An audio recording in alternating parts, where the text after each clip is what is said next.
तो मेरे प्यारे बच्चों, आज हम लोग देखने वाले हैं प्रोज सेक्शन। और ये प्रोज सेक्शन आपके होंगे 1 to 11 चैप्टर, जो आपके क्लास 12th बिहार बोर्ड के लिए वेरी इंपॉर्टेंट वॉल लाइनर होने वाले हैं। वो भी प्रोज सेक्शन आपके इंग्लिश चैप्टर के, ठीक है। जितने भी इंग्लिश के आपके वॉल लाइनर जो आपके लेखक परिचय है ना, लेखक परिचय जो आपके हैं वो मैं आपके यहाँ कराने वाला हूँ। तो कौन कौन से चैप्टर इस सेक्शन में कंप्लीट होंगे देख लीजिएगा। इंडियन सिविलाइजेशन एंड कल्चर, जो कि आपका एस्से है और इसके राइटर महात्मा गांधी है। Bharat is my home, Zakir Hussain, और ये आपका एक स्पीच है। अ पिंच ऑफ स्नॉप, मनोहर मालवलंकर, जो आपका शॉर्ट स्टोरी है। आई have a dream, Martin Luther king, जो कि आपका स्पीच है। Ideas that have helped Mankind, जो कि एक एस्से है और इनके राइटर बर्टन रसेल हैं। छठे चैप्टर द आर्टिस्ट पढ़ेंगे हम लोग, और ये एक आपका शॉर्ट स्टोरी है, सिगानोया। और child is born German greed, जो आपके एक एस्से है। How free is the press, Dorothy L Sayers, जो कि ये भी आपका एस्से है। और आपका है द अर्थ एचिबिट्स, जो कि आपका एक शॉर्ट स्टोरी है। उसके बाद आपका है India through a traveller's eyes, जो कि एक है ना ट्रैवलर है, यात्रा संस्मरण जिसको बोलते हैं, Indian through a traveller's eyes. उसके बाद आपका एक है मैरिज प्रपोजल, जो आपका कॉमेडी या ड्रामा है। तो इस प्रकार आपके ये 11 चैप्टर में सेशन में कंप्लीट कराऊंगा। आइए चल शुरू करते हैं। तो पहला चैप्टर आपके सामने है इंडियन सिविलाइजेशन एंड कल्चर, भारतीय सभ्यता और संस्कृति। मोहनदास करमचंद गांधी, जिनको शॉर्ट में इम गांधी भी कहते हैं, 1869 टू 1948 इनका जो जन्म हुआ 1869 में, और जो डेथ हुआ 1948 में हुए। पॉपुलरली नोन एज बापू और father of the nation, was the more a spiritual leader than a politician. कहने का मतलब कि एक राजनीति में है ना, ये एक आध्यात्मिक नेता से भी मशहूर थे। इनका पूरा नाम मोहनदास करमचंद गांधी था। ये बापू और राष्ट्रपिता के नाम से जाने जाते हैं। इनका जो समय है 1869 से लेकर 1948 तक बताया गया है। सेकंड इंपॉर्टेंट लाइन क्या कहता है कि he successfully use truth and non violence as the chief weapons against the British rule in India and help India again independence. उन्होंने ब्रिटिश हुकूमत के खिलाफ भारत में सत्य और अहिंसा का मुख्य हथियार के तौर पर प्रयोग किया और भारत को आज़ादी दिलाने में मदद की, ठीक है। Non violence and chief weapons against, ये तो मुख्य हथियार के तौर पर ब्रिटिश रूल के शासन के खिलाफ हथियार के तौर पर काम किया और भारत को आज़ादी दिलाने में मदद की। अगला पॉइंट्स क्या कहते हैं इनसे related. From 1915 till 1948 he completely dominated Indian politics. Mahatma Gandhi 1915 से 1948 तक भारतीय राजनीति में छाए रहे, प्रसिद्ध रहे। अगला पॉइंट्स याद रखेंगे कि वे एक कट्टरपंथी के हाथों है ना, एक कट्टरपंथी के हाथों मारे गए थे, जिनका नाम था नाथूराम गोडसे, और 30 जनवरी 1948 को। क्या पॉइंट्स कहता है कि he dead at the hands of a fanatic on 30 January 1948 by Nathuram Godse. एक कट्टर है ना, फनाटिक मतलब होता है कट्टरपंथी के हाथों ये मारे गए थे 30 जनवरी 1948 को। उनका नाम था नाथूराम गोडसे। अगला कि he autobiography, his autobiography my experiment with truth and his magazine Young India is written by Mahatma Gandhi. उनका एक ऑटोबायोग्राफी था जिसका नाम था माई एक्सपेरिमेंट विथ ट्रूथ, सत्य के साथ मेरा प्रयोग। और उनकी एक पत्रिका थी मैगजीन जिनका नाम था यंग इंडिया। और हरिजन भी था, एक हरिजन बुक, वो भी याद रखेंगे, हरिजन है ना। और यंग इंडिया प्रसिद्ध है, इसके राइटर भी महात्मा गांधी है। चलिए अगला पॉइंट्स क्या कहता है। बर्थ तो आप जानते ही होंगे, 2 अक्टूबर 1869, और महात्मा गांधी का डेथ हुआ था 13 जनवरी 1948। पॉइंट्स क्या कहते हैं। Indian civilisation culture is written by Mahatma Gandhi, ठीक है। भारतीय सभ्यता और संस्कृति के लेखक कौन है, Mahatma Gandhi.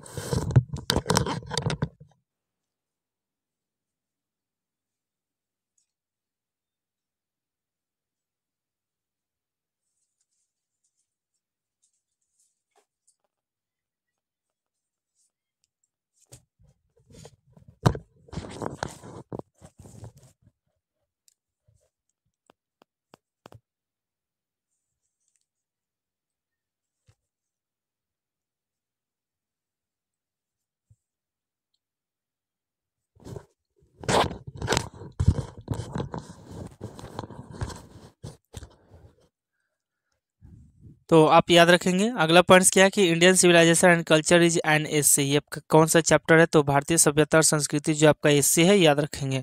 The western civilisation which has the tendency to privileged materiality. कहने का अर्थ हुआ कि, और भी पॉइंट्स है, पहले देख लीजिए फिर मैं समझा देता हूँ। The western civilisation which has the tendency to privilege materiality can not match the Indian civilisation that elevates the moral being. पश्चिमी सभ्यता जो कि भौतिक अधिकार की मानवता रखती है, ठीक है, मानसिकता रखती है, और भारतीय सभ्यता जो कि नैतिकता पर बल देती है, दोनों की सभ्यता से मेल नहीं खाता है। मैंने दोनों की सभ्यता क्या है, अलग है। कहने का मतलब वेस्टर्न सिविलाइजेशन किसकी पूजा करती है, मेटेरियलिटी की, वस्तुओं की, जैसे चाइना हो गया, चाइनीज सामान ज्यादा चलता है। कि जो इसके कहने का आश्रय हुआ आपका कि वेस्टर्न सिविलाइजेशन किसकी पूजा करती है, वस्तुओं को, है ना, मेटेरियलिटी की, और जो भारतीय इंडियन सिविलाइजेशन है वो एलिवेट द मोरल बिंग, वो अपनी नैतिकता पर बल देती है, संस्कारों पर, पारंपरिक सभ्यताओं पर, जो परंपरा पुराने जमाने के उस पर बल देती है। तो दोनों की मानसिकता क्या अलग है। अगला पॉइंट देखेंगे, I believe that civilization India has elevate is not to be beaten in the world. This line is taken from Indian civilisation and culture. मेरा मानना है कि भारत में जिस सभ्यता का विकास किया है उस सभ्यता को दुनिया में कोई सभ्यता हरा नहीं सकती। ये पॉइंट्स याद रखेंगे। And not to be beaten in the world, क्या इंडियन सिविलाइजेशन, ठीक है, Indian civilization not to be beaten in the world. यह जो पंक्ति है भारतीय सभ्यता और संस्कृति पाठ से ली गई है, ठीक है।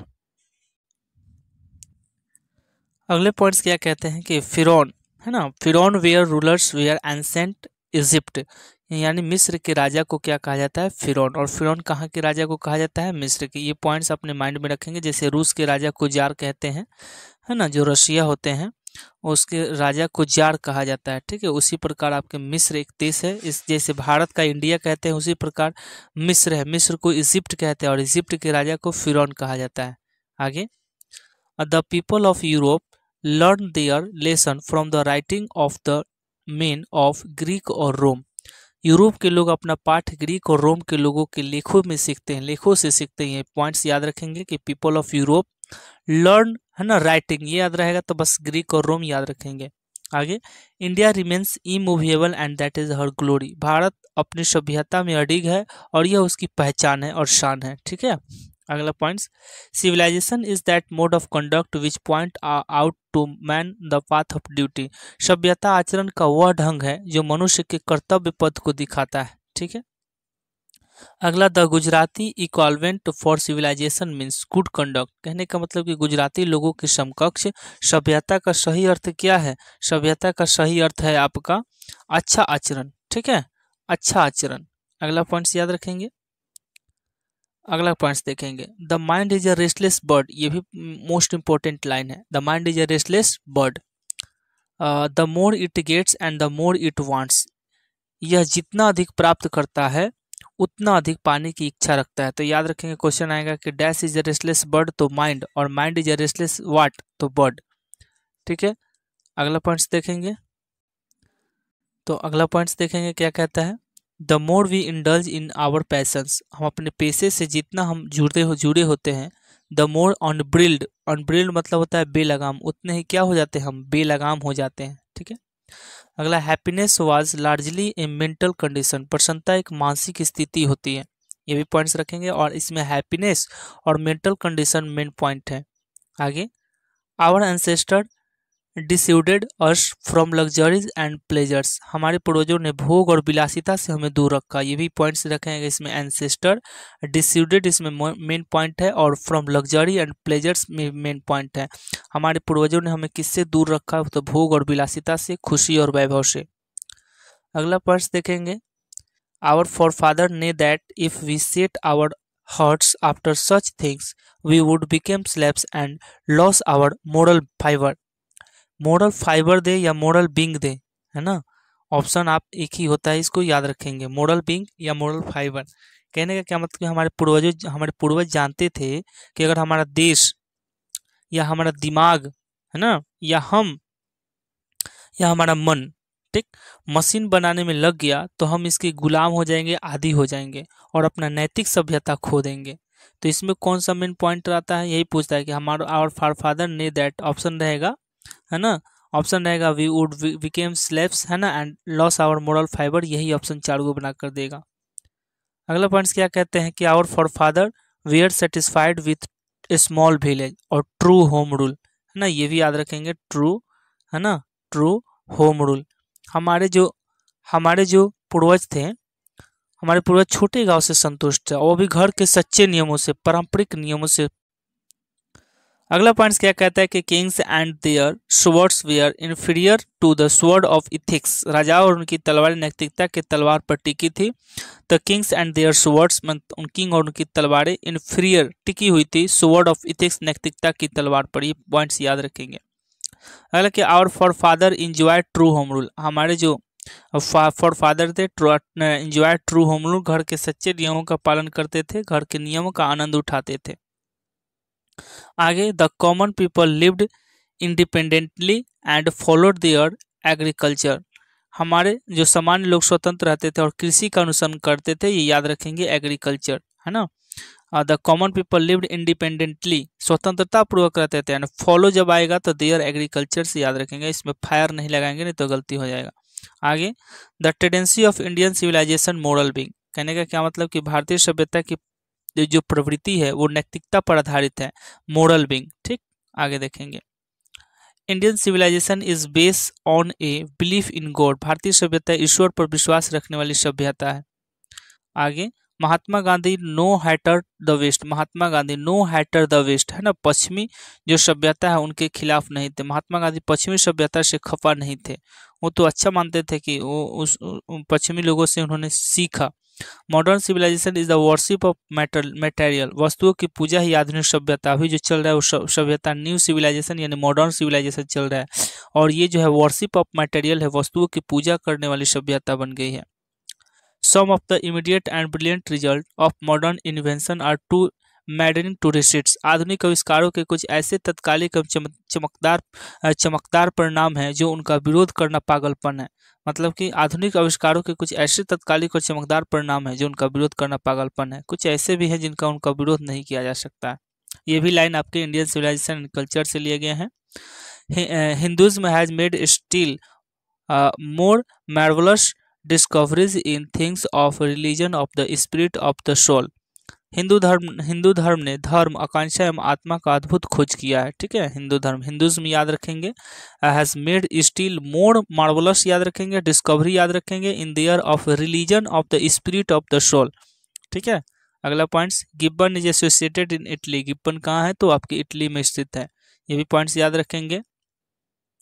अगला पॉइंट्स है कि world famous Attic civilization is associated in Greek. विश्व की प्रसिद्ध एटिक सभ्यता, है ना, ग्रीक की सभ्यता है जो अब नहीं रही, याद रखेंगे, अब यह अस्तित्व में नहीं रही, एसोसिएटेड इन ग्रीक, मर चुकी है। आगे European civilization adopt means ruin India. कहने का मतलब यूरोपीय सभ्यता को एडॉप्ट माना अपनाना, मतलब मीन्स र्यून इंडिया, भारत की बर्बादी होना। ठीक है, अगला points, India to run after the golden fleece is to court certain death. सुनहरी ऊन के पीछे भागना भारत के लिए मृत्यु के समान होगा। ठीक है, कहने का मतलब कि दूसरी सभ्यता के पीछे भागना, India to run after the golden fleece is to, है ना, कोट सर्टेन डेथ, मृत्यु के समान होगा, यानी वेस्टर्न सिविलाइजेशन के पीछे भागना। Plain living and high thinking is the motto of western. Plain living same वही है, plain living and high thinking. यहाँ रहेगा एक आपका, देखो, simple living and high thinking, है ना, तो plain living and high thinking, और दूसरा क्वेश्चन है सिंपल लिविंग हाई थिंकिंग, तो ये मोटो लगाएगा तो वेस्टर्न फिलोसफर। सादा जीवन उच्च विचार पश्चिमी दार्शनिकों के उद्देश्य थे। ठीक है, यह है सादा जीवन उच्च विचार पश्चिमी दार्शनिकों के उद्देश्य थे, तो वेस्टर्न फिलोसफर मारेंगे। यही क्वेश्चन अगर रहेगा कि आपका simple living and high thinking the base of, यहाँ मोटो ऑफ, तो वेस्टर्न फिलोसफर, यहाँ बेस ऑफ, है ना, इसका अर्थ हो जाएगा साधारण जीवन, इसका अर्थ हो जाएगा सदा जीवन। तो साधारण जीवन और उच्च विचार इंडियन सिविलाइजेशन के आधार है, भारतीय सभ्यता के आधार है, और सदा जीवन उच्च विचार ये पश्चिमी दार्शनिकों के उद्देश्य है। आगे याद रखेंगे। चलिए, तो इस प्रकार मैंने 1 चैप्टर आपका कंप्लीट करा है, 1 चैप्टर आपका कंप्लीट। आइए सेकंड चैप्टर की ओर बढ़ते हैं, और सेकंड चैप्टर आपका कौन कौन से मुख्य पॉइंट्स को लेकर आएगा। भारत इज माई होम, और सेकंड चैप्टर है जाकिर हुसैन। मैंने इसका लेखक को कैसे याद करना है उसका ट्रिक भी मैंने बता दिया है ना, कि आप राइटर नेम को कैसे याद करेंगे। आप जाइए और प्लेलिस्ट में जाकर इसे देख सकते हैं, है ना। प्लेलिस्ट में आपके ये सारे वीडियो इंग्लिश के प्लेलिस्ट सब्जेक्टिव में जाकर, इंग्लिश सब्जेक्टिव में जाकर आप वहां से देख सकते हैं। Bharat is my home is written by Zakir Hussain. Bharat is my home के राइटर कौन है भाई? जाकिर हुसैन। अगला कहना है कि बर्न बर्न कब हुआ था, तो 1897 में हैदराबाद में जाकिर हुसैन का जन्म हुआ और 1969 में इनकी मृत्यु हो गई थी। ठीक है, तो बर्न कब हुआ, 1897 में, हैदराबाद, याद रखेंगे जाकिर हुसैन का। Zakir Hussain is a freedom fighter, ये भी क्वेश्चन आता है कि जाकिर हुसैन क्या थे, कि क्रांतिकारी थे, क्रांतिकारी थे। अगले पॉइंट्स क्या कहते हैं कि doctor Zakir Hussain is eminent educationist. Doctor Zakir Hussain थे इमिनेंट एजुकेशनिस्ट, मतलब होता है प्रख्यात, है ना, प्रख्यात शिक्षाविद। इस इमिनेंट प्रख्यात एजुकेशनिस्ट शिक्षाविद थे। Doctor Zakir Hussain become the president of India in 1967। Doctor Zakir Hussain बने थे भारत के राष्ट्रपति 1967 में। He is a third president of India, ये है ना भारत के तीसरे राष्ट्रपति थे।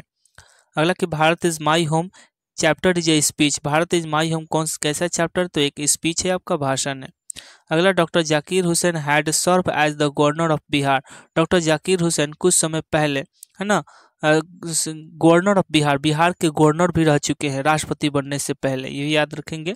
Doctor Zakir Hussain gave in speech Bharat is my home 97 after 1967 होगा, 1967 after taking oath as president. कहने का मतलब डॉक्टर जाकिर हुसैन ने अपना भाषण दिए हैं भारत मेरा घर है, कब दिए, 1967 में, और ये कब दिए, तो टेकिंग ऑथ द प्रेसिडेंट, राष्ट्रपति का शपथ लेने के बाद।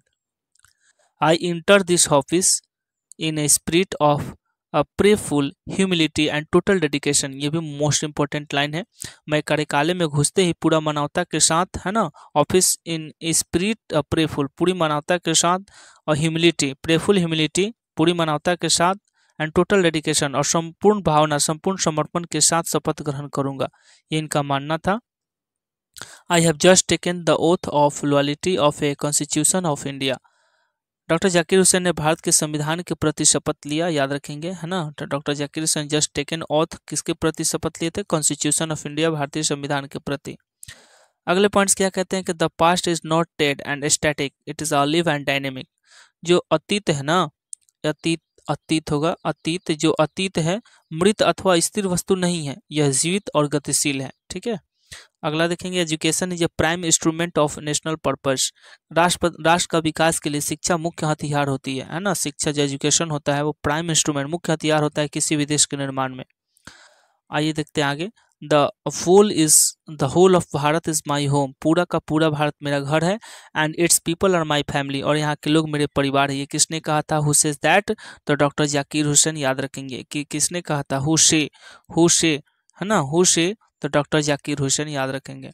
आगे, the people have chosen to make me a head of this family for a certain time, who say, ये भी किसने कहा था, जो यहाँ के लोग हैं ना, यहाँ के लोगों ने मुझे कुछ समय के लिए अपने परिवार का मुखिया चुना है, और सर्टन टाइम भी याद रखेंगे, है ना, choose a head of my family और सर्टन टाइम, कुछ समय के लिए। आगे, according to doctor Zakir Hussain there are two a speed of work, individual and social. Zakir Hussain के अनुसार काम के दो पहलू हो सकते हैं, एक स्वयं कीजिए, नहीं तो एक सामाजिक, स्वयं के लिए, एक सामाजिक के लिए, है ना। According to doctor Zakir Hussain there are two a speed of work, एक इंडिविजुअल और एक सोशल। आगे, that power should be used only for moral purpose, नैतिकता का उद्देश्य, नैतिक उद्देश्य से कहा ना काम, मोरल पर्पस, है ना।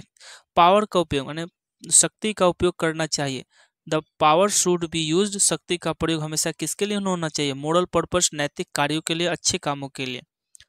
Doctor Zakir Hussain has full faith in his people, doctor Zakir Hussain के प्रति लोगों का पूरा विश्वास था, है ना, फैथ, हिज पीपल, उनके लोगों के प्रति पूरा विश्वास था डॉक्टर जाकिर हुसैन को। Doctor Radha Krishnan never lost his faith in essential humanity of man, Radha Krishnan मनुष्य की मूलभूत मानवीयता के प्रति अपनी आस्था अडिग रखी। ठीक है, doctor Radha Krishnan never lost his faith, अपने विश्वास को कभी नहीं खोए, इन एसेंशियल ह्यूमिलिटी ऑफ मैन, और मानवीयता की प्रति उनकी आस्था जो रही वो अडिग रही। Doctor Zakir Hussain live for 72 years, ये भी याद रखेंगे कि डॉक्टर जाकिर हुसैन कितना साल तक जिए थे, तो 72 ईयर्स जिए थे ना, 72 साल जिए थे, 72 साल जिए थे। आगे देखेंगे, चलिए, ये भी कुछ कुछ और इसमें पॉइंट छूट गए हैं, जो आपके मैं ऑब्जेक्टिव जब लेकर आऊँगा तो उसमें क्लियर करा दूंगा। इसका ऑब्जेक्टिव चलेगा, आप घबराइए नहीं, ठीक है ना। इसका मैं ऑब्जेक्टिव वन लाइनर लेकर आऊँगा, one liner objective, one shot लेकर आऊँगा, वो भी आप देखिएगा। अभी वन लाइनर करा दे रहा हूँ मैं, इसका वन शॉट वीडियो या प्रोवाइड करूँगा या चैप्टर वाइज लेकर आऊँगा। इसका जितने भी आपके ऑब्जेक्टिव हैं, पहले वन लाइनर आप पढ़ लीजिए, इसके नोट्स है आपके बुक के वेरी इंपॉर्टेंट, फिर आपके ऑब्जेक्टिव कराऊंगा। अगला क्वेश्चन क्या कर रहा है, चलिए अगला क्वेश्चन तो नहीं, लेकिन अगला चैप्टर आपके शुरू होगा और वो चैप्टर है आपका अ पिंच ऑफ स्नॉब, और ये आपका थर्ड चैप्टर, लेखक है आपका मनोहर मालवलंकर। आइए चैप्टर को शुरू करते हैं। Pinch of snuff is written by Manohar Malgonkar. एक चुटकी सूंघनी के राइटर कौन है, मनोहर मालवलंकर। सेकंड पॉइंट कहता है कि इनका जन्म कब हुआ, 1913।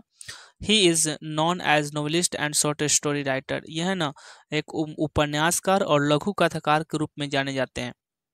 There are over 25 publication his book. इन्होंने 25 से ज़्यादा अपने किताबों को प्रकाशित किया है। अगला पॉइंट, जिसमें कौन कौन है, distant drum, the princes, a bend in the Ganges, Ganges है ये आपका, a bend in the Ganges, Bombay beware is written by Manohar Malgonkar. ये भी फेमस किताब है, Bombay beware, the princes, the bend in the Ganges. अब pinch of snuff is a short story, याद रखेंगे ये पिंच ऑफ स्नॉप क्या है कि आपका शॉर्ट स्टोरी है। A pinch of snuff taken from contemporary India short stories in English. ये जो पिंच ऑफ स्नॉप जो चैप्टर है इनका कहाँ से लिया गया है, टेकन फ्रॉम, तो लिया गया है कॉन्टेम्प्ररी है, एक शब्द में एक के साथ ही है इसमें, contemporary India short stories in English. ठीक है, आगे बढ़ें। चलिए, एक चुटकी सूंघनी पर उनकी प्रसिद्ध एक किताब है contemporary India short story in English, ये याद रखेंगे। कंटेम्प्ररी इंडिया देखिए यही बुक है, और यहीं से आपका ए पिंच ऑफ स्नॉप जो है ना, ए पिंच ऑफ स्नॉप चैप्टर जो है लिया गया है, contemporary India short story in English. आगे, नानू काका स्टे मदर्स हाउस। नानू काका है ना अपनी माँ के हाउस, नानू काका जो थे ना लेखक के माँ के घर में रुके मोर देन 2 और 3 डेज, 2 से 3 दिन के लिए। नानू काका कितना दिन रुकना चाहते थे, 2 से 3 दिन। नानू काका कमिंग टू दिल्ली, नानू काका दिल्ली आ रहे थे, क्यों, meet to see sub minister, है ना, सी सब मिनिस्टर, मंत्री से मिलने के लिए।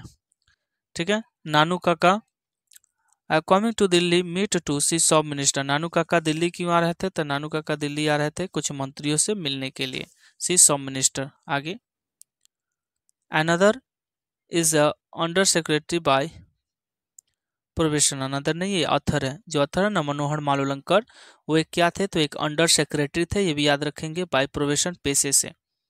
आगे, नानू काका वाज ऑथर्स मदर ब्रदर्स। नानू काका जो थे ना लेखक कौन, मनोहर मालवलंकर के, है ना, मदर्स ब्रदर थे, माँ के भाई थे, और लेखक के क्या होंगे, तो लेखक हो जाएंगे आपके मैटरनल अंकल या अंकल। जो ऑप्शन में अगर अंकल रहे तो अंकल मारेंगे, मैटरनल अंकल रहेंगे तो अंकल मारेंगे। तो नानू काका वाज ऑथर्स मदर ब्रदर, नानू काका जो थे लेखक के माँ के भाई थे। नानू काका वाज ऑथर्स मैटरनल अंकल, ये रहेगा, नहीं तो है ना ये ऑप्शन में रहे तो दोनों में से कोई, दोनों ऑप्शन रहे तो मैटरनल अंकल मारिएगा, नहीं तो अंकल आप कैंसर चले जाएंगे। नानू काका वाज ऑथर के चाचा थे, मामा थे, चाचा नहीं कहेंगे, मामा, मामा को ही मैटरनल अंकल कहिए या अंकल कहिए। Mother was waiting on the door step. माँ जो था ना नानू काका कहाँ इंतजार कर रही थी, वो डोर स्टेप दरवाजे बरामदे के पास खड़े होकर। आफ्टरनून, दोपहर में, आई ड्रॉप नानू काका टू द नॉर्थ ब्लॉक। दोपहर में जो लेखक थे मनोहर मालवलंकर, वो उनको कहाँ लेकर गए थे, दिल्ली के नॉर्थ ब्लॉक में लेकर गए थे, कब, आफ्टरनून में। आगे, नानू काका लिंग्विस्टिक इमरजेंसी, है ना, टर्नेट टू हिज मदर टंग। नानू काका जो आपातकालीन जो भाषा थी, जब गुस्सा हो जाते थे तो किस भाषा में बात करते थे, मराठी, हिंदी, संस्कृत, मदर टंग, तो मदर टंग की मराठी ही थी, तो मराठी आपके ऑप्शन में रहेंगे नहीं, मदर टंग रहेंगे, है ना, अपनी मातृभाषा में ही बात करने लगते थे। Ratiram is the son of Sohanlal Ratiram. Ratiram किसका बेटा था, तो सोहनलाल रतिराम का। आगे, Nanu Kaka open his silver snuff box and took a pinch. नानू काका अपना चांदी के जो सूंघनी का बक्सा होता था उसको निकालते थे, और टूक अ पिंच, और एक चुटकी सूंघनी लेते थे। स्नॉप बॉक्स याद रखेंगे, कैसा था स्नॉप बॉक्स, तो सिल्वर था, है ना, चांदी का स्नॉप बॉक्स था, और क्या लेते थे, स्नॉप लेते थे, और कितना था, एक पिंच। आगे, he took out his cheque book and wrote a cheque for 1000 rupee. उन्होंने अपना चेक बुक निकाला and wrote a cheque book, और चेक बुक पर 1000 रुपया लिख दिया, है ना। आगे, I drove a wearing my white Jodhpuri coat and the orange turban, है ना। आई ड्रोव मैंने पहना, आई ड्रॉप इयरिंग मैंने पहना, white Jodhpuri coat and orange turban, और पगड़ी कैसी थी तो ऑरेंज थी, कोट कैसी थी तो व्हाइट जोधपुरी, याद रखेंगे। Take me the Maharaja Sutkota's place, आगे है ना, महाराजा सुटकोटा के महाराजा सुटकोटा के जो जगह था, स्थान था, वहां पर उनको लेकर गए। Take me to the Maharaja Sutkota's place. कुछ मीनिंग है जो यहाँ पर देख लेंगे। ऑफ कोर्स, बेशक, अब्रोड विदेश, एब्रोड या फॉरेन एक ही होता है। वेलफेयर कल्याण मंत्री, एजुकेशन सचेत या सावधानी, आपका क्वेश्चन है, क्वेश्चन एजुकेशन नहीं, क्वेश्चन। आगे फॉरेन, देखो यहाँ अब्रोड या विदेश का मीनिंग यहाँ पर देखेंगे, वो अब्रोड या फॉरेन होता है। इंट्रोडक्शन, परिचय। आइए कॉन्वेंशन, सभा। सेक्रेटरी, सचिव। ग्लैड, खुशी। एविडेंस, सबूत या प्रमाण। यहाँ से इस पार्ट से आए हुए कुछ शब्द हैं। चलिए, इसे जितने भी और क्वेश्चन बच गए मैं ऑब्जेक्टिव वाइज मैं आपको करा दूंगा। अगला है आपका आई हैव ए ड्रीम, मेरा एक सपना, और इसके राइटर है मार्टिन लूथर किंग, है ना, मार्टिन लूथर किंग आपके इसके राइटर हो जाएंगे। आइए जानते हैं। I have a dream is written by Martin Luther King junior, है ना, ये जूनियर थे। आगे बर्न इनका हुआ था मार्टिन लूथर किंग का 1929 में, और डेथ हुआ था 1968 में। आगे he was a Baptist minister, है ना, एक ईसाई नेता थे, बैप्टिस्ट ईसाई नेता इसको कहेंगे। He was a civil rights activities leader, ये एक सामाजिक कार्यकर्ता नेता थे, ये भी याद रखेंगे, सिविल राइट एक्टिविटीज। कौन? Martin Luther King. आगे है कि leading the Montgomery bus boycott by Martin Luther King, इनको मोंटेगरी बस से उतार दिया गया था, जैसे महात्मा गांधी को ट्रेन से उतारा गया था, तो मोंटेगरी बस से इनको बॉयकट किया गया था, मार्टिन लूथर किंग को उतार दिया गया था। Martin Luther King influenced by Gandhi ji, influence का अर्थ होता है प्रभावित, तो मार्टिन लूथर किंग किससे प्रभावित थे? तो गांधी जी से प्रभावित थे, ये भी पॉइंट्स याद रखेंगे। इन 64 है ना 1964 में Martin Luther King became the youngest person and the receive the Nobel prize. 1964 में मार्टिन लूथर किंग, है ना, सबसे युवा आदमी चुने गए थे, और उनको नोबेल प्राइज मिला था रेशियल डिस्क्रिमिनेशन, नस्लीय भेदभाव के लिए। ठीक है, मार्टिन लूथर किंग 1964 में नोबेल पुरस्कार के पाने वाले कम उम्र का युवा व्यक्ति थे। नस्लीय भेदभाव के खिलाफ जब आंदोलन किए थे रेशियल डिस्क्रिमिनेशन के लिए, तो 1964 में मार्टिन लूथर किंग जूनियर को सबसे कम उम्र का युवा व्यक्ति के लिए नोबेल पुरस्कार उनको मिला था। आगे Martin Luther King was assassinated on 4 April 1968 1968 Memphis, है ना, जगह का नाम है मेम्फिस टेनेसी। और मार्टिन लूथर किंग की हत्या हुई थी, वो भी 4 अप्रैल 1968 में। कहाँ पे?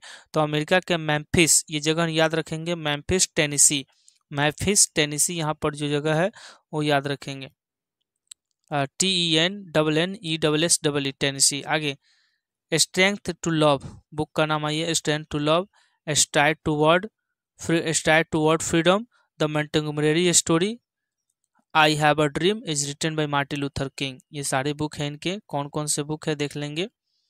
आपके बुक है आपका स्ट्रेंथ टू लव, आगे है स्ट्राइड टूवर्ड्स, उसके बाद है स्ट्राइड टूवर्ड्स फ्रीडम, उसके बाद है द मोंटेगोमरी स्टोरी, उसके बाद आपके हैं आई हैव अ ड्रीम, है ना, आई हैव अ ड्रीम आपको जाएंगे is written by Martin Luther King. आगे I have a dream is a speech, I have a dream क्या है भाई? तो एक स्पीच है, भाषण है, याद रखेंगे। आई have a dream is a speech he delivered on the Lincoln memorial in Washington DC 28 अगस्त 1963। ये भी याद रखेंगे कि ये लिंकन मेमोरियल इन वाशिंगटन DC, और कब? तो 28 अगस्त, है ना, 28 अगस्त, 28 अगस्त, चलिए 28 अगस्त 1963 में ये भाषण दिए थे। ये एक स्पीच है, भाषण दिए थे 28 अगस्त 1963 को। कहाँ? तो Lincoln memorial Washington DC, deliver मतलब देना। आगे इमेंसिपेशन प्रोक्लामेशन, मुक्ति उद्घोषणा, है ना, मुक्ति उद्घोषणा, इनको याद है, इनको पत्र मिला था एक मुक्ति उद्घोषणा का, जिन पर अब्राहम लिंकन द्वारा, अब देखो, America has given the negro people a bad cheque, अब अमेरिका ने निग्रो के लोगों को बुरा चेक दिया था, ऐसा चेक जिसको भुनाया नहीं जा सकता था, और कैसा? एक मुक्ति उद्घोषणा, इमेंसिपेशन प्रोक्लामेशन दिया था, है ना। अपर्याप्त धन, जो कि वो क्या था? बैड चेक, जो बैड चेक था वो इनफिशियंस फंड था, जिसको अपर्याप्त धन तक कभी भुनाया ही नहीं जा सकता है ना, इनसफिशियंट फंड, इसको याद रखेंगे, इनसफिशियंट फंड। आगे Martin Luther king believes that the bank of justice is bankrupt. Martin Luther king का मानना था, है ना, कि जो न्याय का बैंक है वो दिवालिया हो चुका है, बैंकरप्ट हो चुका है। कहाँ के? अमेरिका के जो न्याय है, न्याय का बैंक, वो बैंकरप्ट हो चुका है। आगे इट वुड बी फैटल्ड, है ना, it would be fatal for the nation to overlook the urgency of the moment and to underestimate the determination of the Negro। Negro को नजरअंदाज करना अमेरिका के देश के लिए घातक साबित होगा। यहाँ पे एक फैटल शब्द याद रखेंगे। अगर आप अमेरिका वासियों, निग्रो, वहाँ की एक निग्रो जाति थी, है ना, जो अमेरिका में देखिएगा आप, तो वहाँ पे एक काले, है ना, और एक आपके गोरे, दो लोग रचते हैं, दो लोग। तो काले लोग निग्रो कहे जाते हैं, कुछ कुछ प्रजातियां, तो इनको वहां से निकाला जा रहा था। इसीलिए यह भाषण देकर मार्टिन लूथर किंग ने लोगों को, है ना, जागरूक किया और कहा कि निग्रो लोगों को नजरअंदाज करना, ओवरलुक, नजरअंदाज करना फैटल, घातक होगा। और जैसे the moment and the under estimated and the determination of the Negro, Negro के साथ नस्लीय भेदभाव करना, है ना, अनुचित व्यवहार करना अमेरिका लोगों के लिए घातक साबित होगा। अगला point, negro is granted his citizenship rights. Negro हमेशा अपने अधिकार के लिए, नागरिक अधिकार के लिए लड़ता रहेगा। निग्रो इज, है ना, ग्रेटेड हिज सिटीजनशिप राइट्स, उनके अपने जो नागरिकता के अधिकार है वो लेकर रहेगा। एंड एज वी वॉक, जैसे ही हम आगे चलेंगे, एंड एज वी वॉक, जैसे हम आगे चलेंगे, वी मेक द प्लेज, है ना, वैसे ही शपथ लेंगे, that we shall always march ahead, है ना, और हमेशा हम आगे बढ़ते रहेंगे। आगे Martin Luther King ask again of negro we work with the truth. Martin Luther King ask again of negro, Martin Luther King ask again of negro we work with the truth, है ना, विश्वास के साथ Martin Luther कहते हैं कि हम आगे बढ़ते रहेंगे। याद रखेंगे, we work with the truth, अपने विश्वास के साथ काम करते रहेंगे और आगे बढ़ते रहेंगे। Mississippi is the desert of America. Mississippi जो है ना, अमेरिका का एक मरुस्थल है, जिसे भारत का राजस्थान का थार है, थार रेगिस्तान, भारत के राजस्थान। तो मिसिसिपी आपका एक मरुस्थलीय जगह है जो अमेरिका में पड़ता है, वो एक डिजर्ट है। अगला, Mississippi state sweltering with the heat of the injustice and operations. Mississippi जो है ना, वो मिसिसिपी राज्य अन्याय और उत्पीड़न की गर्मी से धधक रहा है। ये पॉइंट्स याद रखेंगे कि जो मिसिसिपी स्टेट राज्य है, स्वेल्टरिंग, है ना, स्वेल्टरिंग, धधक रहा है, with the heat of, Mississippi राज्य अन्याय और उत्पीड़न की गर्मी की आग से धधक रहा है। अगला है कि आपका there are 4 children of Martin Luther King. Martin Luther King के कितने बच्चे थे? तो 4 बच्चे थे, है ना, और वो बोलते थे कि मेरे बच्चे को जज उनके रंगों के आधार पर नहीं, है ना, रेशियल डिस्क्रिमिनेशन के आधार पर नहीं, उनके कामों, कर्तव्य के आधार पर चुना जाए, जज किया जाए। तो ये देखेंगे पॉइंट्स ऑब्जेक्टिव में आएगा। चलिए अगला पॉइंट्स अगर है इसमें तो देखते हैं, तो आगे चैप्टर बढ़ते हैं। चलिए 5वां चैप्टर आपके आगे। 5वां chapter ideas that have helped mankind, और इसके राइटर आपके Bertrand Russell. Ideas that have helped mankind is written by Bertrand Russell, याद रखेंगे। बर्न इनका हुआ था 1872 ब्रिटेन में और डेथ हुआ था 1917 में। Burton Russell was a British philosopher, historian, mathematician, advocate for social reform. Burton Russell जो थे एक आपके अंग्रेज दार्शनिक थे, एक इतिहासकार थे, एक गणितज्ञ थे, और एडवोकेट फॉर सोशल रिफॉर्म, सामाजिक सुधार के पक्षधर थे। ठीक है, ये भी पॉइंट्स याद रखेंगे। Bertrand Russell was a 20th century writer. Bertrand Russell जो थे ना 20वीं शताब्दी के लेखक है। Bertrand Russell was also commentator on a large variety of topics, है ना। बर्टन रसेल का अनेक प्रकार की टिप्पणी करने वाले वक्ता हैं। लार्ज वैरायटी, विभिन्न प्रकार के टॉपिकों पर, बातों पर वे टिप्पणी करने वाले लेखक हैं। His comment on sex, marriage, politics, religion, science, psychology, philosophy, socialism, education, Christ, Marx, Buddha, and a host of other topics are pithy and full of candor, है ना। कहने का मतलब कि रसेल जी विभिन्न विषयों पर टिप्पणी करते थे, जैसे लिंग, विवाह, राजनीतिक, धार्मिक, विज्ञान, मनोविज्ञान, समाजवाद, शिक्षा, ईसा, मार्क्स, बुद्ध, अन्य सभी विषयों पर इनका, है ना, परिपूर्ण योगदान है। ये पॉइंट्स देख लेंगे। आइए आगे देखते हैं।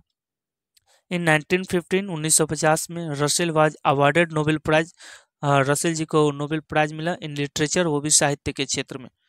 अगला पॉइंट्स देखेंगे। अगला points, why I am not a Christian, ये फेमस बुक है इनका। Why I am not a Christian is a famous book of Bertrand Russell. इनका प्रसिद्ध किताब है कि मैं ईसाई क्यों नहीं हूँ। Why I am not a Christian, इसके राइटर कौन है? Bertrand Russell.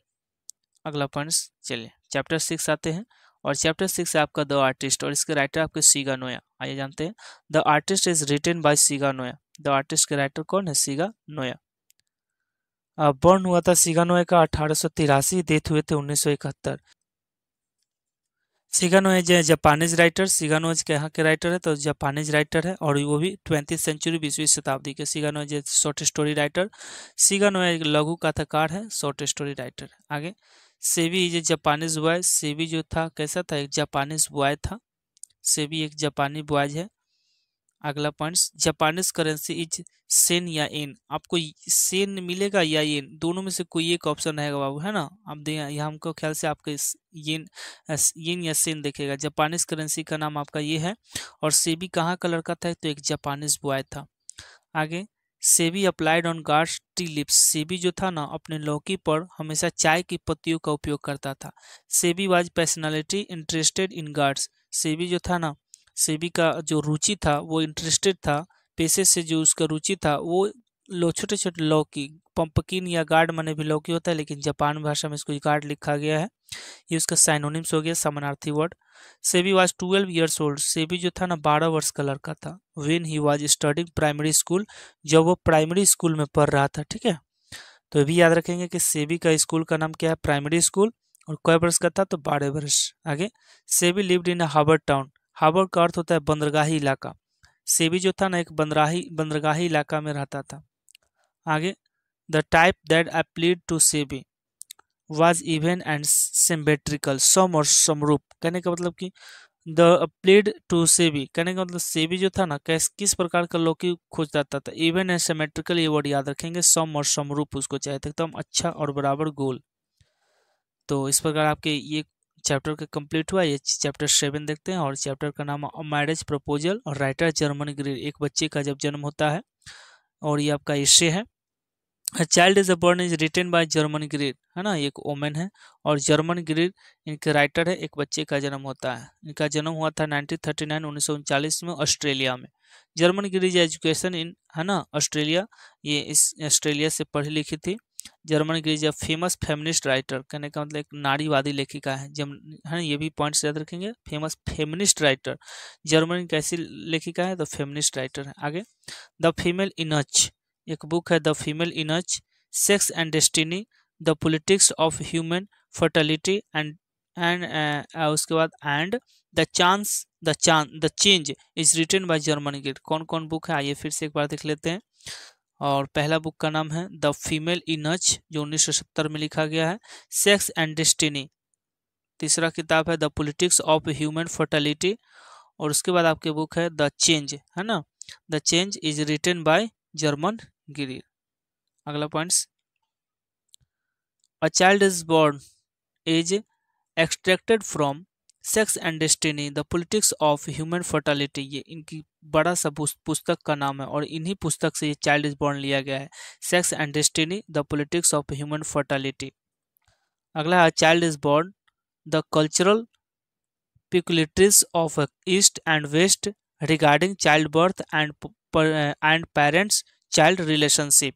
और चाइल्ड इज बोर्न, एक बच्चे का जन्म होता है ना, इसमें द कल्चरल पार्टिकुलरिटीज, है ना, एक कल्चरल सांस्कृतिक रूप से, and the East and West, और पश्चिमी, उत्तरी और पश्चिमी जगहों में, रिगार्डिंग चाइल्ड बर्थ, है ना, एंड पेरेंट्स चाइल्ड रिलेशनशिप, जो बच्चे का जन्म होता है एक प्राकृतिक और सांस्कृतिक रूप से होता है, और इसमें पेरेंट्स, बच्चे के माता पिता के रिलेशनशिप को दिखाया गया है ना, उनकी भावना को दिखाया गया है। चलिए चैप्टर 8 है how free is the press, press स्वतंत्र कैसे है, और चैप्टर 8 है Dorothy L Sayers, how free is the press is written by Dorothy L Sayers, और ये भी एक आपका वुमेन है, डोरथी एल्सायर। अगला, बर्न हुआ था इनका 1893 में, और डेथ हुआ था 1967-57 में। Dorothy L Sayers is a detective fiction writer, मतलब जासूसी कथा की लेखिका मानी जाती है डोरथी एल्सायर। ये भी आप याद रखेंगे पॉइंट को, detective fiction. She was educated eight Somerville college Oxford from 1915। और जो आपके डोरोथी एल्सायर थी उनकी शिक्षा जो थी समरविल कॉलेज, ऑस्ट्रेलिया के Somerville college Oxford, Somerville college Oxford in 1950 19। अगले पॉइंट्स क्या कहते हैं कि Dorothy L Sayers became one of the first women to graduate from Oxford University. और समरविल ऑक्सफोर्ड जो था कॉलेज, वहाँ से ये ऑक्सफोर्ड यूनिवर्सिटी से पहली ऐसी महिला थी जिन्होंने वहाँ से ग्रेजुएशन किया, डोरोथी एल्सायर। अगला पॉइंट्स, इनके बुक का नाम देखेंगे clouds of witness, on on natural death, lord Peter views the body, ये कि मैं lord Peter views the body, nine tailor, gaudy night is written by Dorothy L Sayers. One clouds of writers 1 2 3 4 5 इनकी यहाँ पे book है ना। कौन कौन बुक है फिर से एक बार देखेंगे। Cloud of witness, on natural death, lord Peter views the body, nine tailor, gaudy night, ठीक है, is written by Dorothy L Sayers. आगे, how free the press is essay, ये भी आपका एन एसे है आपका। State is not the master but the servant of the people, राज्य जो होता है ना मालिक नहीं होता है बल्कि जनता का नौकर होता है। जो सरकारी होती है, स्टेट जो सरकार होती है जनता का मालिक नहीं नौकर होता है। आगे, the editorial policy of A popular daily is control by 2 chief factor. कहने का मतलब कि स्वतंत्र लोगों को आवश्यक देखना चाहिए कि जब शांति आए तो स्वतंत्रता पूर्वक, और ये तो ऑब्जेक्टिव का उत्तर था, ठीक है, ये ऑब्जेक्टिव बुक का आंसर है। इसका देखिए, द एडिटोरियल पॉलिसी जो संपादकीय नीति है of A popular daily the control, दो तरीके से इसको चीफ फैक्टर कंट्रोल किया जाते हैं। एक एडवर्टीजमेंट प्रचार से, एक न्यूज़पेपर रेवेन्यू, एक अखबार के जो मालिक होते हैं ना, है ना, उनके रेवेन्यू से आपके जो प्रेस है उसको कंट्रोल किया जाता है। इसके सोर्स टू है कौन, 2 चीफ फैक्टर्स, एक एडवर्टाइजर्स और आपके न्यूज़पेपर रेवेन्यू। अगला पॉइंट है नहीं, चलिए चैप्टर 9 देखते हैं आपका, द अर्थ के राइटर हो जाएंगे, आपके एच.ई. बिट्स, है ना। चलिए, बॉर्न हुआ था 1905 में नॉर्थर्न इंग्लैंड और डेथ हुआ था 1974 में। आगे, he is a short story writer, है ना, आपके H E. Bates short story writer माने जाते हैं, ये भी पॉइंट्स याद रखेंगे। H E. Bates work for some times as a journalist, H E. Bates कुछ समय के लिए पत्रकारिता का भी काम किए हैं। His first novel was published, है ना, when H E. Bates was only 21 years. H E. Bates का पहला उपन्यासकार जो था ना, एच.ई. बिट्स का 21 वर्ष की उम्र में पब्लिश हुआ था। आगे, H E. Bates important work, his some book Fair Stood the Wind for France, The Purple Plains, The Jacaranda Tree, The Scotland Sword, The Darling Bus of May, है ना, द अर्थ। कौन कौन से चैप्टर आइए देखते हैं इनके। एच.ई. बिट्स इंपॉर्टेंट वर्क, है ना, हिज सम बुक। एच.ई. बिट्स जो था ना कुछ बहुत सारे ऐसे किताब में काम किया, जैसे fair stood the wind for France एक बुक हुआ, दूसरा बुक द पर्पल प्लेन, तीसरा बुक द जकरंदा ट्री जो आपका यहाँ पर बहुत फेमस किताब है जकरंदा का, द पर्पल प्लेन भी पूछता है बार बार। उसके बाद द स्कॉटलैंड स्वॉर्ड, है ना, आपके है स्कॉटलैंड स्वॉर्ड। उसके बाद है द डार्लिंग, उसके बाद कौन सा है आपका द डार्लिंग, ठीक है, उसके बाद आपका द डार्लिंग है। उसके बाद आपका the darling birds of May के साथ है द अर्थ, इसके राइटर हो जाएंगे आपके, है ना, the earth, the darling birds of May is written by H E. Bates. आगे, the earth is a short story, ये भी याद, द अर्थ क्या है आपका शॉर्ट स्टोरी है। जॉनसन इज अ फार्मर, साथ में आपका क्या था पिजेंट को या फार्मर एक ही होता है, किसान। जॉनसन क्या था भाई, तो किसान था। जॉनसन इज ए प्रीचर, और ये प्रीचर है, एक उपदेशक भी था, ठीक है ना। जॉनसन इज ए प्रीचर, एक उपदेशक था, उपदेश देने वाला। Johnson is a son name of Benji, Johnson जो पिता था किसका, बेंजी का, और बेंजी बेटा था जॉनसन का। तो जॉनसन से सॉन नेम, जॉनसन के सॉन का नाम बेंजी था। Benji is a simple minded boy, है ना, मंदबुद्धि बालक था, इंसेन भी कहे या सिंपल माइंडेड मैन, तो आपका बेंजी जो मंदबुद्धि बालक था। At first time Benji kept 10 और ए डजन हेंस, पहली बार जो बेंजी है ना, एक सिंपल साधारण लड़के की कहानी है जो उनको मुर्गियों का व्यापार करते करते बड़ा आदमी हो जाता है। तब फर्स्ट टाइम जो बेंजी था ना वो 10 या 1 दर्जन मुर्गियाँ रखा था, ये पॉइंट्स रखेंगे first time. Benji left at school, Benji जो था स्कूल छोड़ दिया, उसको स्कूल में मन नहीं लगता था, व्यापार में कोई बढ़ाते रहा 14 वर्ष की उम्र में, है ना। Then three then there are 40 and 50 approx keep hens, और जब स्कूल चला था तो याद रखना कि 40 से लेकर 50 के लगभग उसके पास मुर्गियाँ हो गई थी। आगे Johnson liked only to talk on Sunday, Johnson को केवल रविवार के दिन वाले बात करना पसंद था, यह भी याद रखेंगे। Johnson Johnson liked only to talk on Sunday.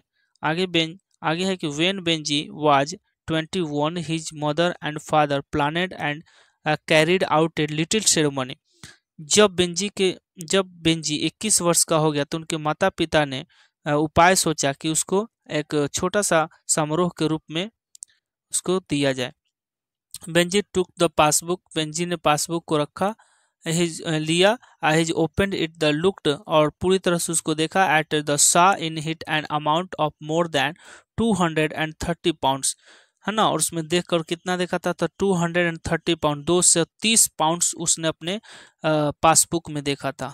चलिए, Benji was almost 40 years, Benji कितना वर्ष का हो गया था तो 40 वर्ष का हो गया था। One of this people was a girl named Florence, है ना, और one of the this people was, और जो उस लड़के को जो पसंद करने वाली लड़की थी उसका नाम फ्लोरेंस था। 40 वर्ष की उम्र में उसे एक लड़की पसंद आया था जिसे नाम फ्लोरेंस था।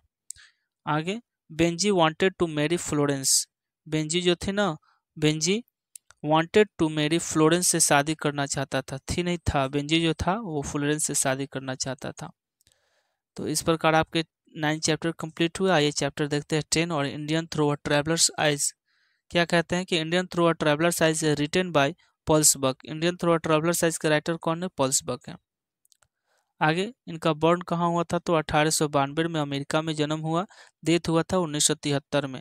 रियरेड मूल निवास इनका कहेंगे, रियरेड मूल निवास तो चाइना में, जन्मे थे कहाँ? अमेरिका, और जाकर बस गए थे चाइना में। कौन? पॉल्स बक।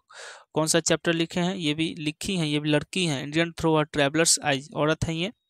चलिए आगे देखेंगे कि Pearl S Buck the Nobel prize for literature in 1938, Pearl S Buck भी लिटरेचर के क्षेत्र में आपका जो है नोबेल प्राइज जीती हैं, कब? 1938 में। The gods earth, the gods earth ये फेमस किताब हुआ एक। दूसरा कम माई बिलव्ड, मेरे प्यारे, और दूसरा फेमस किताब India through a traveller's eyes my several worlds is written by Pearl S Buck. याद रखें कौन कौन से बुक हैं इनके जो हर बार पूछे जाते हैं। द गॉड्स अर्थ देखेंगे, थोड़ा सा ऊपर कर लें, आइए थोड़ा सा ऊपर करके आपको समझाते हैं। द गॉड्स अर्थ, ठीक है, the gods earth, come my beloved ये तो बहुत फेमस किताब है इनका। Indian through a traveller's eyes my several wides is written by Pearl S Buck, 2-3 किताबें उनको ध्यान में रखेंगे।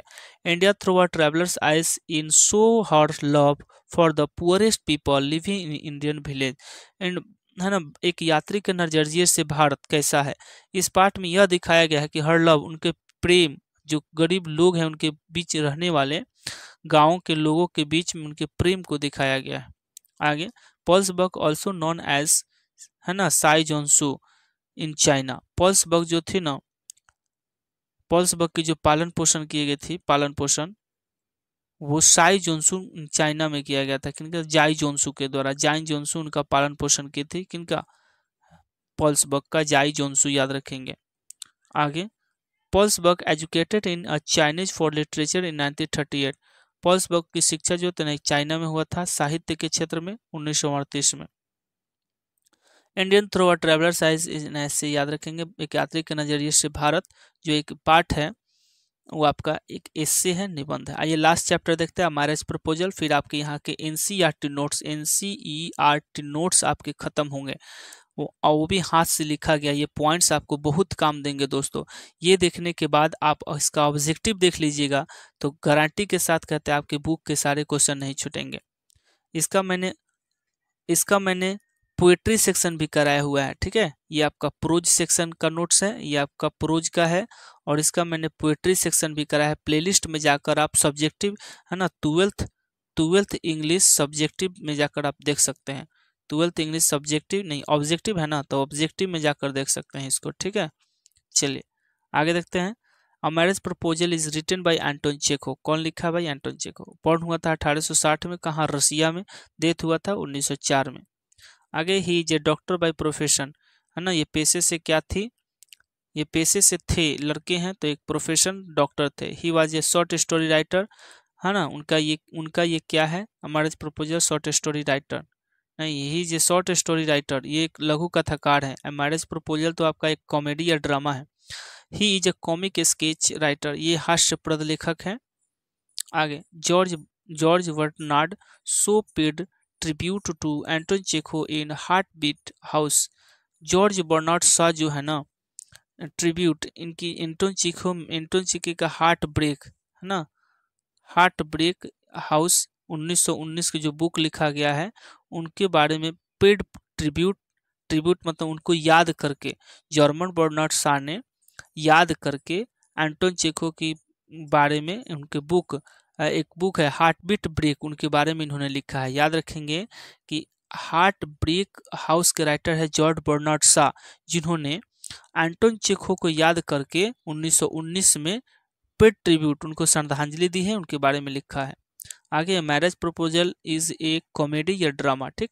Anton Chekhov important works uncle Vanya, the three sister, the cherry और कार्ड, इस 3 किताबें हैं उनके एंटोन चेखव के द्वारा लिखा गया। अगला है कि heartbreak house is written by George Bernard Shaw. अगला पॉइंट्स, लोमोडॉग्स नेम, लोमोडॉग का नाम क्या था? गेस ट्रिक होगा, एलजी टीवी या एलजी कंपनी जो होता है लोमो गेस। इसकी प्राइस क्या था? जो लोमो ने गेस को खरीदा था उसकी प्राइस थी 125 रूबल से, 125 रूबल में खरीदा था। नतालिया डॉग्स का नाम था लीप, ट्रिक या एनएल, है ना, एनएल से याद रखेंगे, लीप, है ना, लीप, एलन कॉलेज या एलन से ऐसे याद रखेंगे आपके, है ना। नतालिया के कुत्ता का नाम था लीप और उसका था 85 रूबल्स। आगे Leap the son of Harness and Chisel, Leap जो था ना हार्नेस और चीजल का संतान था, ये भी याद रखेंगे। Lomov 35 years old and Natalia 25 years old. Lomov कितने वर्ष का था? 35, और नतालिया कितने वर्ष की थी? 25।